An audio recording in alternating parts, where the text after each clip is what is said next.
And welcome into a non-special edition of the Irish Goodbye. I'm Shane. He's Jason. Well, I guess this is sort of special. 'Cause we're skipping. We're not going to go back 2 weeks to recap how smart we were. Special. I'm sure it was. Yeah. I'm sure we were brilliant and 100% correct on all of our calls. So we're just going to jump right into the training staff this week, where we're looking at heroes and IR designees. And as with every week, we're going to start with my dumpster fire of a game. This was this if we were looking at the worst games of the week, which we did not last week. One could argue that this was the game. I would not. I would point to a few other games that were equally as bad, if not slightly worse. I could think of one.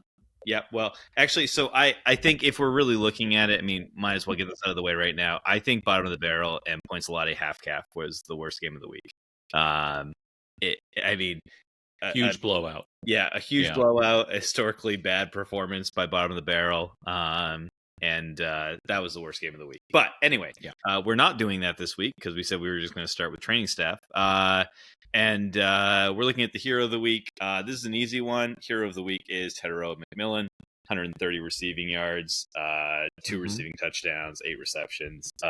Just a monster game, and represented more than a third of my points. So definitely needed him. He was a big part of the win there. A lot of single digits on my side, but Tedero McMillan and those fighting Carolina Panthers are my hero of the week. Yeah, very clear there. You got to agree. I mean, just came out of I wouldn't necessarily say came out of nowhere, but he's had some very solid games. But he exploded this week. I believe those were his first receiving touchdowns in the NFL as well. Really? No. I guess he had a 2-touchdown game a few weeks ago. Back in, but only on 3 catches, 29 yards, 2 touchdowns. Yeah. This one was much more impressive than that. Yeah. Yeah. I mean, it's the this is the kind of guys you need. The guys who fill in, or you kind of hang on to, or they hang around and you slot them in when you. I mean, there was no one else to play, and he was very clearly the guy. If we go to the opposite side here, if we look at who let down draft day champs the most, for me, I would say it's kind of a toss up here, but I think I'm going to go with Jefferson. It was either going to be Caleb Williams or Jefferson. I'm going to say Jefferson. I mean, I know the Bears defense is not. I don't know what magic is going on over there, because they're winning these close games after looking really bad the whole game prior to it. But 11 points from against, you just expect something like a couple big catches, big touch, just something more than this from your top pick when you really needed this win. Unfortunately, the win was within reach. Didn't quite make it there, and I think Jefferson is my number one to blame for that. I'm gonna zag a little bit on you. I'm gonna do something that we have not done before on this podcast. Wow. This is we're breaking new ground here. The IR designee here is actually a player who just happens to be on Pat's bench.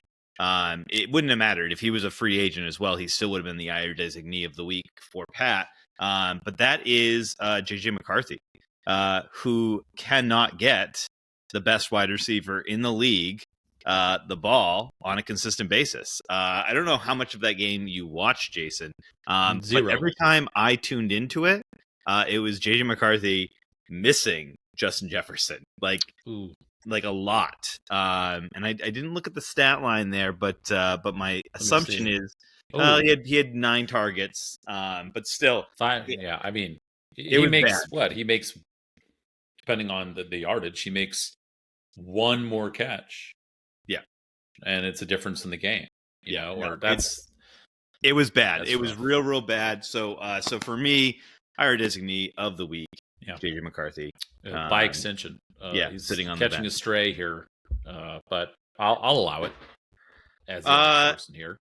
So bringing us to our next game, which is going to be the Chinese waving cats versus Fat Guy in a Little End Zone. Which brutal. I will say, thank you, Fat Guy in a Little End Zone. I love the consistency this year, where we can just kind of slot him in for under 100 points a week. And I know that he's had a couple of blow-ups there, but I think that what are we in? We're in week 11. Well, we've gone through 11 weeks. I want to say that he's got 8 that are below 100. I'm gonna double check my math while you're telling us who the hero of the week is going to be. But I mean, hero for me, and there's multiple choices here. I did watch a little bit of the absolutely horrific Raiders performance against the Cowboys, and saw Pickens catch a touchdown. I'm glad he didn't do it a couple weeks ago. I mean, it was hard to choose here. You got some. I think ultimately, it's got to be. I mean, I wanted to go with Sean Tucker, but 6 touchdowns. Josh Allen's got to be the guy. Jason, we have rules here. Okay, we've set them up. They're hard, fast rules that we never break. We never break. I know anyone to go through and re-listen to all the pods to find when we break our own rules. Yeah, we never have. But we've been clear about 3 touchdowns equaling. What about 3 times 3? Okay, what about Josh Allen's the hero times 2? Right. So, but I still think you have to give it to Sean Tucker and Josh Allen. I mean, there's 3 touchdowns there. Yeah. All right. This sounds good. By the way, MVPs of the week. Just as a live fact check, I was wrong. Chuck has been more than 100 7 times this year. Okay. I was off by one. That is. But yeah, no, I mean, like, what can you say except that Josh Allen is just ridiculous, and I mean, single-handedly won that game. I mean, that game wasn't as close as was closer than the final score portrayed, but still, I think there were again 9 lead changes in that game.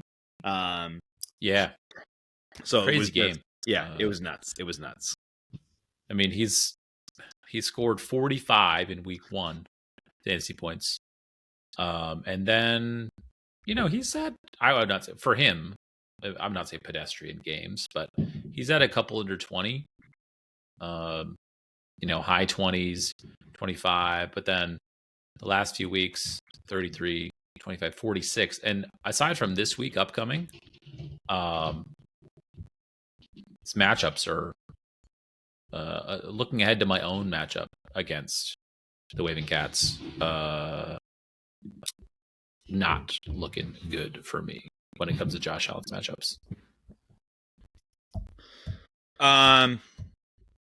All right. So, also too, just really quickly, it's a little crazy that both of those guys were in the same game.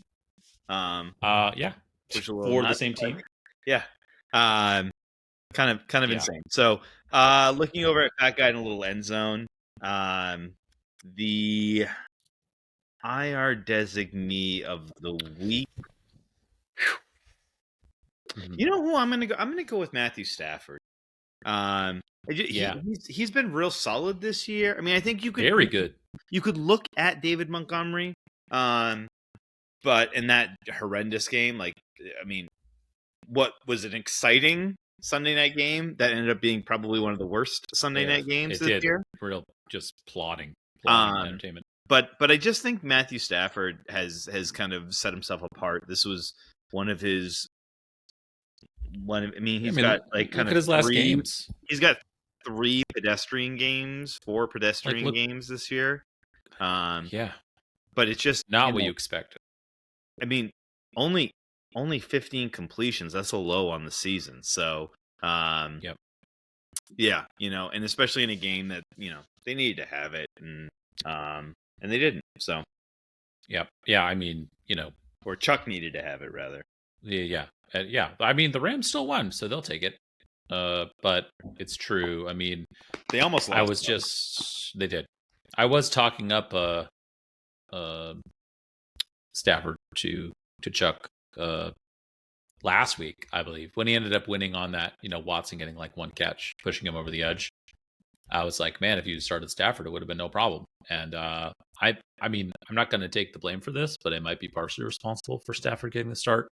But then again, his stat line over the past weeks, right? It wouldn't have. Yeah, I mean, it wouldn't have unfortunately, mattered. I think the biggest thing, actually, you know what? I'm going to change mine. It's not Stafford.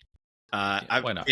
For the second time ever this season, I'm going with somebody on the bench, Keon Coleman, in a game who got benched.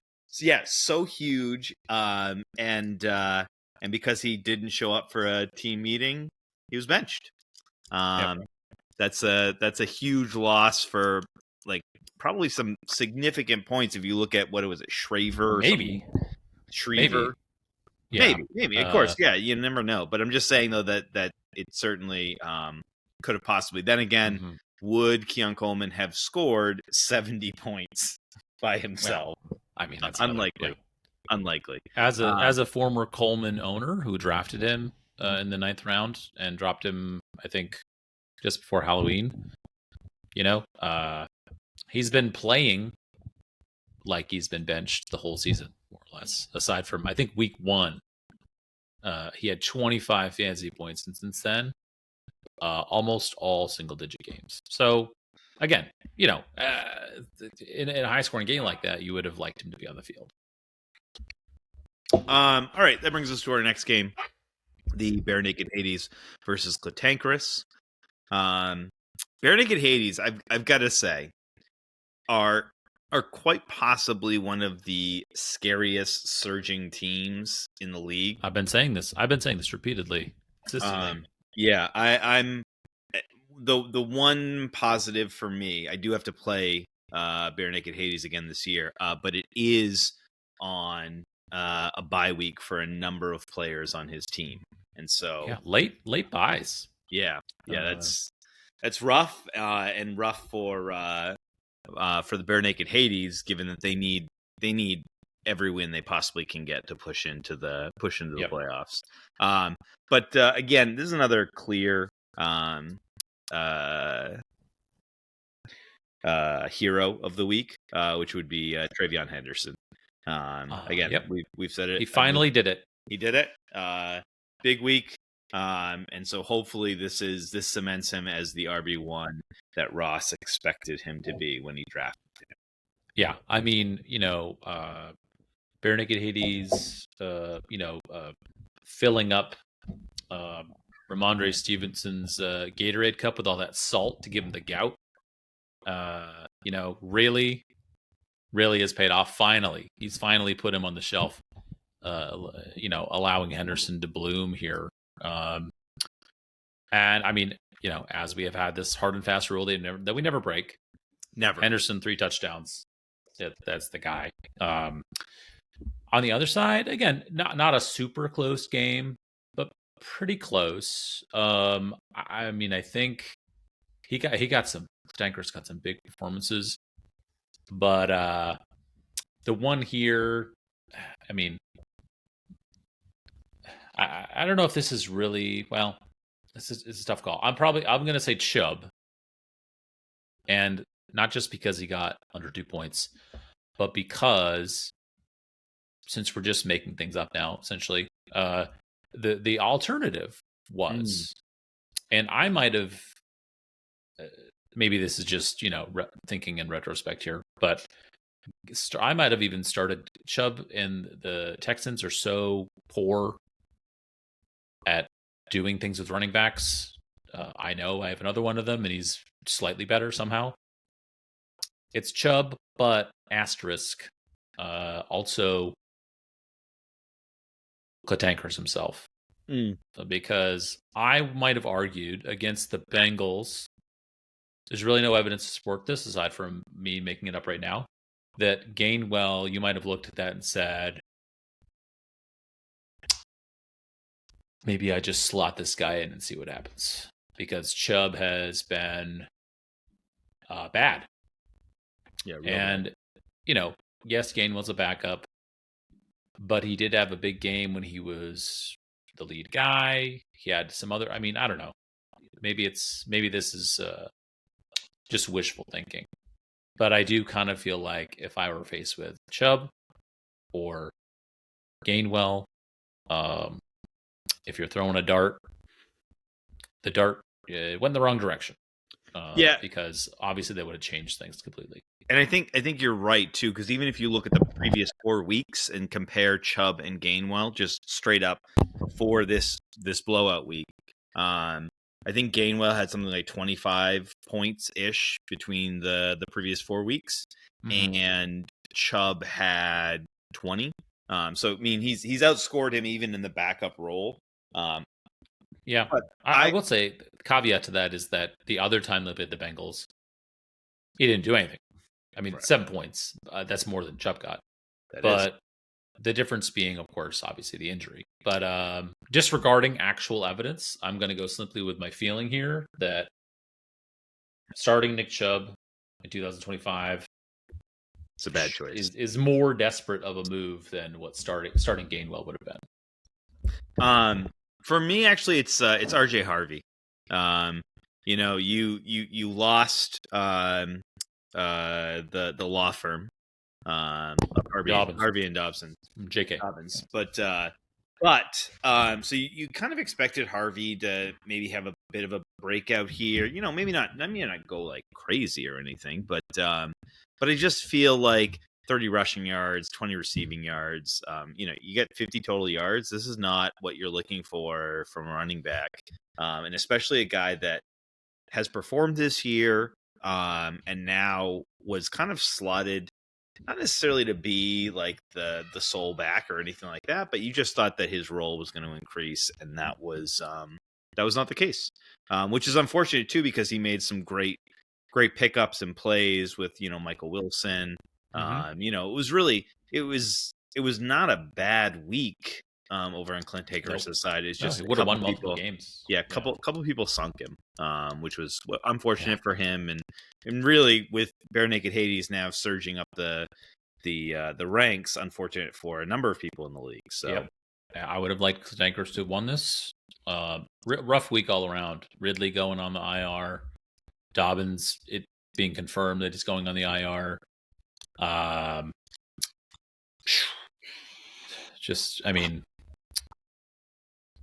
Rough. Yeah, you don't want inaugural season for Clintankers. You don't want to be on Clintankers' team. It means you're going to be injured soon. That brings us to our next matchup.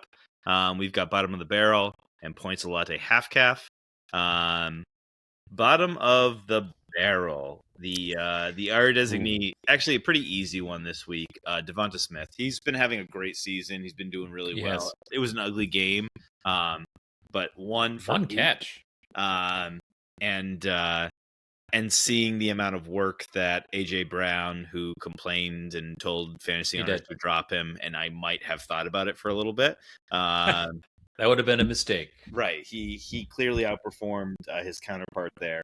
And again, further muddies the view of the Philadelphia offense. It continues to befuddle and strange over there. Great owners. Yep. I mean, as a Barkley owner, I feel the same. It seems almost impossible that you can have an offense with that many weapons struggle. Hurts himself as a weapon. Yep. Smith, Brown, Barkley, the tight ends. Goddard. Yeah. I mean, at one point in the game, Tank Bigsby had more points than Barkley, and I was going to throw my phone into the ocean. And actually, Tank Bigsby looks good when he runs on that team. He does. I never want to see him on the field again. So switching to the other side there. You know the rule. Yep. The rule that we have, multiple. Here he is again.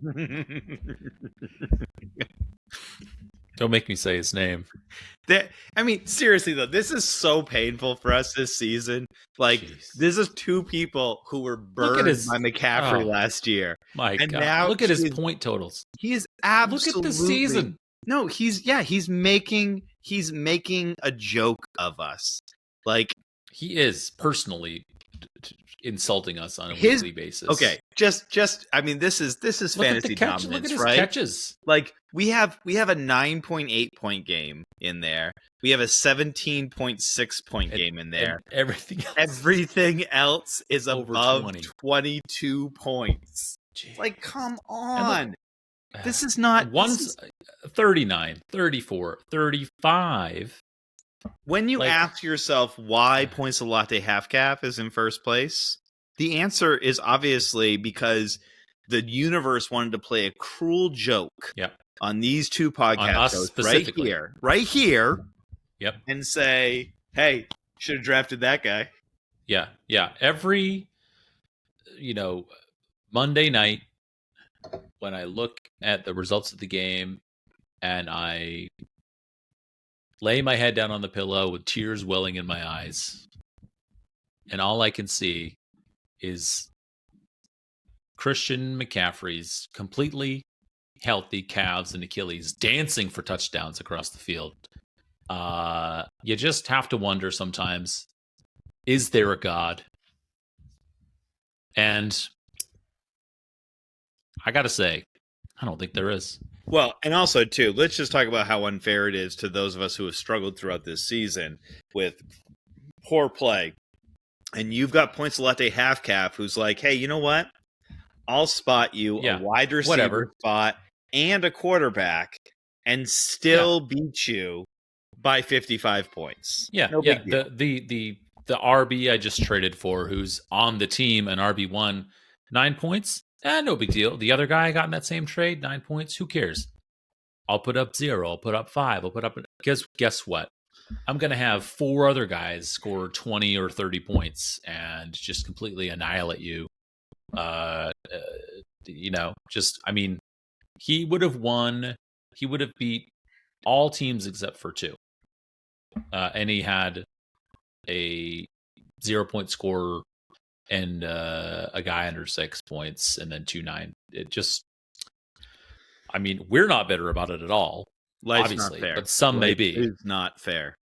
Yeah, there is no justice in this world. All right, I've had enough. I can't even go. Move on. Let's move on. All right. So, a game which I'm sure we had some conflicted feelings about. Superb Owls versus the Troll Tolls. Where Superb Owls pulled one out there, but on the troll, on the Superb Owls side, as far as the hero is concerned, I'm gonna look at there's an easy one here, but I'm gonna say it's Tyrone Tracy actually. Tyrone Tracy. It was kind of a forced start to a certain extent. I don't think on a normal week he would have made it into the lineup. It was actually a kind of on paper a tough matchup. Packers have been good, and on defense. He kind of pulled it out. Now that's a big part of why he ended up winning. So I'm gonna go Tyrone Tracy. I just think huge game. 139, almost 140 total yards, 4 receptions. Definitely the hero of the week. Yeah, I'm gonna go with and don't get to say this often, a Las Vegas Raider for mine. Tucker, with his best game since his crazy game in week 3. 8 targets, which is also his most since that game. The Raiders' passing attack is horrific, but he managed to score 4 catches. Again, in a close game, there were others. If he had he still would have won. Like if for some reason he had slotted Schultz in there. Yeah. But this is the kind from a fill-in wide receiver guy. You look for. I mean, he's the only guy they got. Bowers, but he's one of the only guys they got to throw to. And these are the kind of games that you hope you get, especially with his ability to, catch the deep ball. I didn't see the touchdown happen because I'm too emotionally scarred to actually watch Raiders games anymore. But that's who I'm going to go with. On the other side, again, good games all around. Tough to pick. Really, I mean, I think probably if I would probably go with I mean, I think I'd probably go. Well, that was against the Broncos. I was going to say Rice, but that's a tough matchup. So is Devontae Adams. I mean, I'm going to make them co-IR designees. Okay. Two receivers that, on paper and recent history, would suggest you would get considerably more points out of, and you did not get it. If either one of them had, or even both of them had somehow split, getting closer to their averages over the past several weeks, then it's quite possible that Troll Tolls could have stolen this game away. So I'm going with IR designees, Devontae Adams, Rashee Rice. So let me tell you why you're wrong, Jason. They're not co. I welcome this. Yep, they're not co. Rashee Rice, 9 targets, 6 receptions, 38 yards. Not great, but again, tough defense, not terrible. Still production, still there. If you look at Devontae Adams had 1 reception for 1 yard and a touchdown, which inflated the score. What he also had was 7 other targets that he didn't catch. He had 8 targets in that game. Right. That's bad. If you look at the score, I mean, that's like, that's bad. You catch half of those, which I think typically he does. And I don't know what all of them looked like, but the one thing, so I think it's Devontae Adams. But that being said, I think the one thing that I'm most impressed with Bryan Adams' team right now is that if you look at it, he almost picked, and he had guys on his bench. I mean, he had names. He almost picked the perfect lineup that he had of the week. I think if he had switched, CeeDee Lamb up for Devontae Adams and then had slotted in Breece Hall instead of Devontae Adams. I mean, a few more points, but I'm just saying, as far as the decisions he had to make, the picks he had to make, whatever app he's using to pick his lineup for him, did a very, very good job, and maybe he can shout it out what it is so that everyone else can give them business, because clearly it did well this week.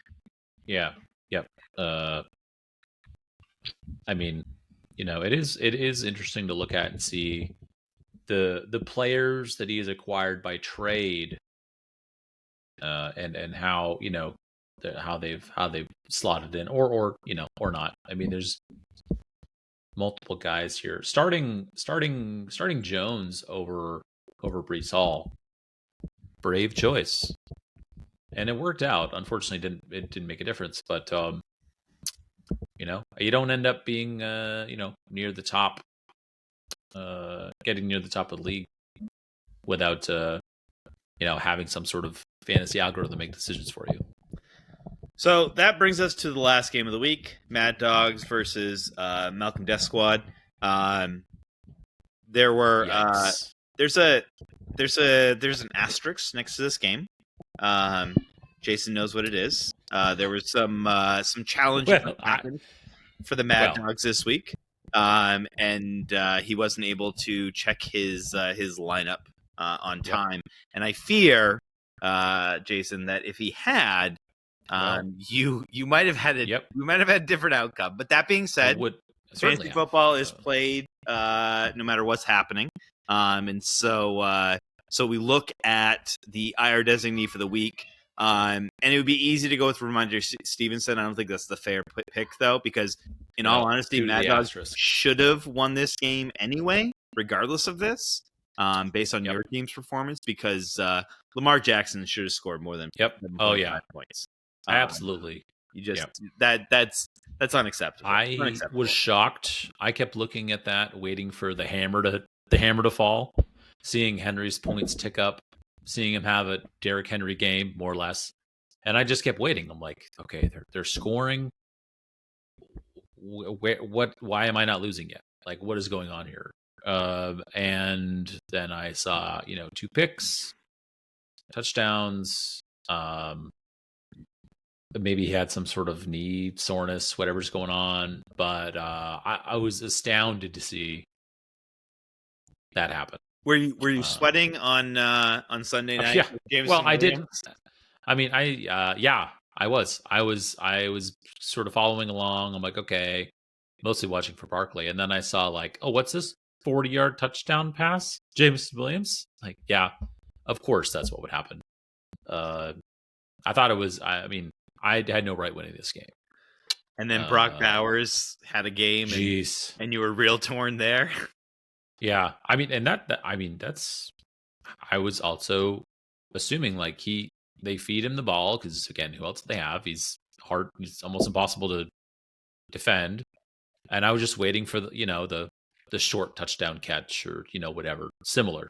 I gave up and I went to bed. I'm like, I've have my hopes crushed on a Monday night by Mad Dogs before. This time it won't be the championship. The Raiders have broken your heart a number of times too, right? Well, oh yeah, this would be in the opposite way from usual. So I don't know. I was lucky. I will fully admit that.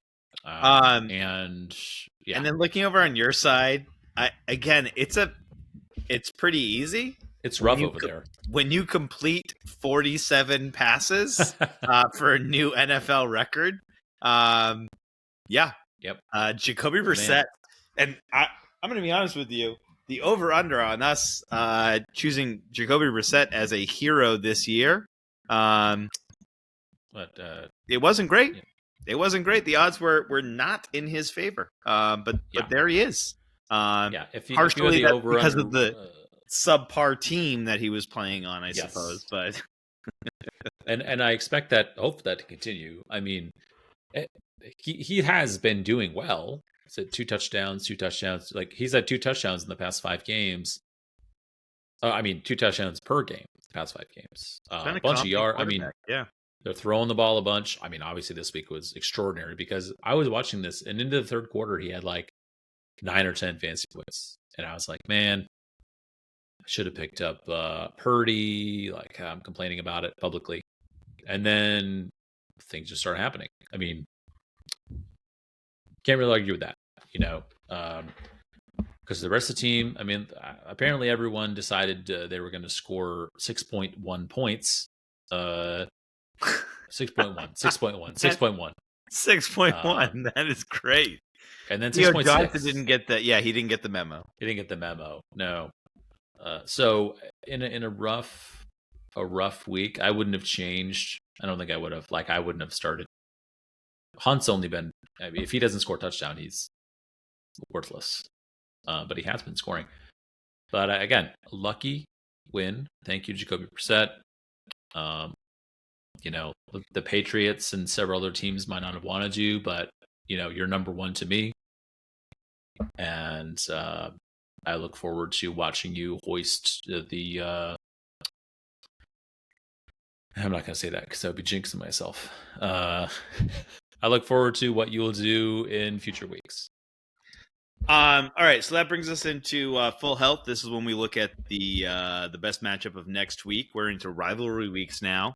So this is when the teams that typically play. I don't know. I just wanted to say how I get screwed every single time in rivalry week. I have to play the hardest teams, but maybe that's not quite the case this year. That being said, I think there's a number of options for the number one matchup of this week. But I think that based off of elimination, because I think that's what I'm more interested in right now is who's going to be out of the playoffs, not necessarily who's going to be in right this second, because we got a few weeks, and that middle is all jumbled up. So I think for the game of the week, based off of Chuck's research that he provided us earlier today, I think game of the week is Cardinals and Troll Tolls.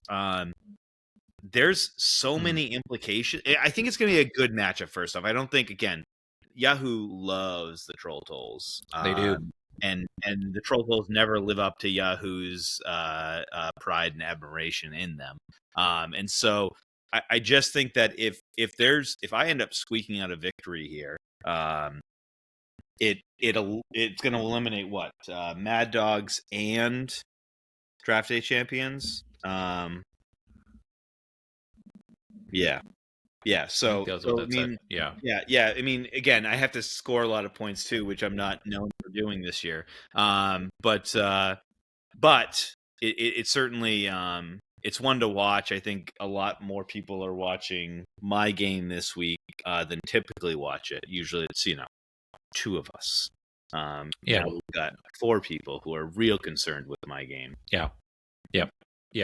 I sort of a toss up. I also ended up settling on Cardinals and Troll Tolls.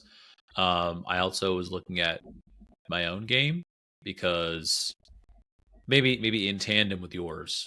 Because if you were to win and I were to win, things would get real interesting in the top 4, and also it would put us both in, I would not say a safe spot, but a pretty good spot. I do think that this week compared to next week, when I'm against me,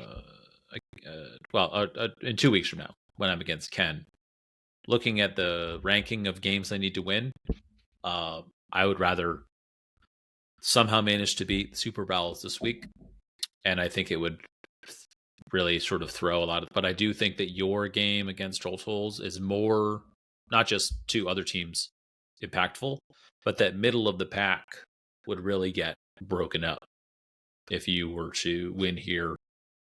Alternatively, if Troll Tolls were to win, it would really sort of vault them up and keep the middle muddied based on what else happens. So I think your definition of the middle and my definition of the middle are quite a little bit different.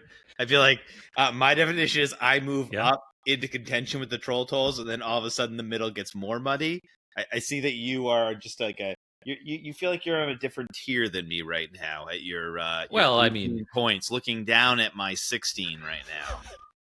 I mean, all I'm saying is if you win and I lose, you jump over me, and that displeases me. That makes I feel like I don't know. I don't see what the problem is. It's unclear. So for the worst game of the week, it's not close. This is not close. Let's see if we got the same one. Hang on. I need to check real quickly to see where one more team is. Oh God, that's a little bit tough actually. Oof. No, because you could look and say the Bare Naked Hades and Draft Day Champions 3P, but my issue is that I think both of us feel like the Bare Naked Hades is like a very, very solid team and one to be feared right now, and it's kind of afraid of them. Yeah. It's Mad Dogs and Fat Guy in a Little End Zone. If one of them scores over 100 points, I'll be shocked. Yeah, interesting. I was gonna say, I was gonna give it to Waving Cats and Bottom of the Barrel because Waving Cats wins. He could jump into. I mean, depending on, again, it's close enough. He could put himself pretty much into untouchable territory. I mean, because there's a lot at stake here. Like, if there's some upsets and some swings, like a lot of things could change. Yeah. Whereas Bottom of the Barrel, if they win, and some other things happen there, and that the middle gets real muddy. The middle, as I say, then things get real messy. So I think for the chaos in the standings perspective, it is interesting. It is interesting as far as if we're looking at standings and kind of thinking about it, that the 4 bottom teams are all playing each other this week, which means that there's not going to be separation, or not that much separation. Especially if Fat Guy can win and Bare Naked Hades wins.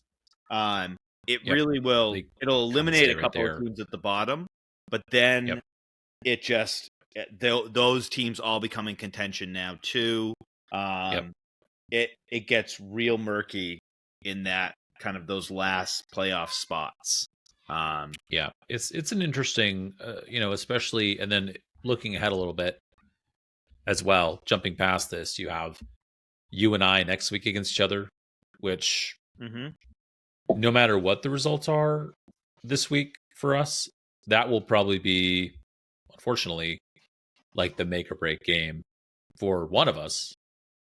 I mean, very strong possibility that, it's possible. If you win this week, though, I don't think it becomes a make or break game for you.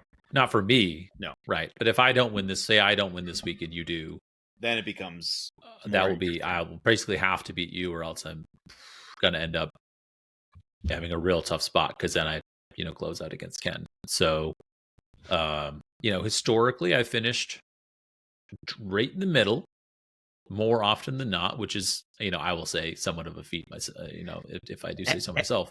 And currently, you're middle adjacent. So, it won't take much for me to slip back into my old comfortable ways, which still would be a playoff spot. So that's right. So, but yeah, it's going to be interesting. I think next week we'll know a lot more about, that second rivalry week. I feel like is going to be the biggest one, or it seems so right now, potentially based on some matchups projections of this week. I think next week we will do some playoff predictions. What the final standings are going to look like. That it's a couple weeks. There's a lot of point swings that can be had there, so I think that'll be fun to do. So, all right. Well, you know what, Jason? We are under 45 minutes, my friend. 42 minutes. We did a great job. So I'm done. So I'm Shane. He's Jason. We might see you next week. We might.